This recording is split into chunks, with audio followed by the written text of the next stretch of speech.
In the news tonight, the ruling of the United Nations-backed arbitration court on the territorial dispute in the West Philippine Sea is finally out. The court magistrates unanimously favored the Philippines. The Permanent Court of Arbitration in The Hague, the Netherlands, rejected China's 9-dash line and ruled that China had violated the Philippines' sovereign rights in its exclusive economic zone. Over the Department of Foreign Affairs, Secretary Perfecto Yasay said the country's experts were studying the award with the care and thoughtfulness that it deserves. More details from Jade Miguel. The Philippines has won its case in the Permanent Court of Arbitration against China over the role of historic rights and maritime entitlements in the West Philippine Sea. The historic ruling was released at 5 in the afternoon. Based on the 11-page decision, China has no legal basis to claim historic rights within the sea areas falling within the 9-dash line. Having found that certain areas within China's 9-dash line are included in the exclusive economic zone of the Philippines, the tribunal found that China had violated the Philippine sovereign rights. First, by interfering with Philippine fishing and petroleum exploration.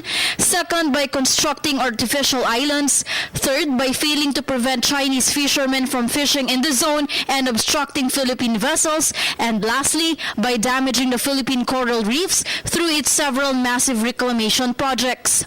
The Philippines strongly affirms its respect for this milestone decision as an important contribution to ongoing efforts in addressing disputes in the South China Sea. U.S. Department of State Counselor Christy Kenny says the ruling will serve as a good basis for further resolution on the sea dispute. The United States part, we would hope that all the parties respect the ruling, everyone shows restraint, and uses this as a good basis to move forward to resolve these complicated competing claims in a way that's diplomatic.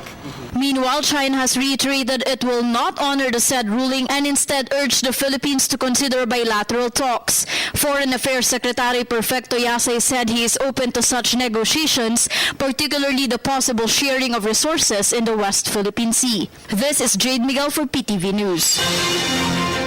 In Malacanang, presidential spokesman Ernesto Abella stressed that the country's interest will be the Duterte administration's top priority in conjunction with the ruling on the territorial dispute. Abella also said the government will carefully study the decision of the Permanent Court of Arbitration. Everything will have to be subject to discussion. After all, it's going to be a lengthy decision, and there will be a number of details that need to be properly threshed out before any decision is made publicly. Ako po si Cathy San Gabriel. Subscribe na sa PTV YouTube channel. I-click lang po ang subscribe button.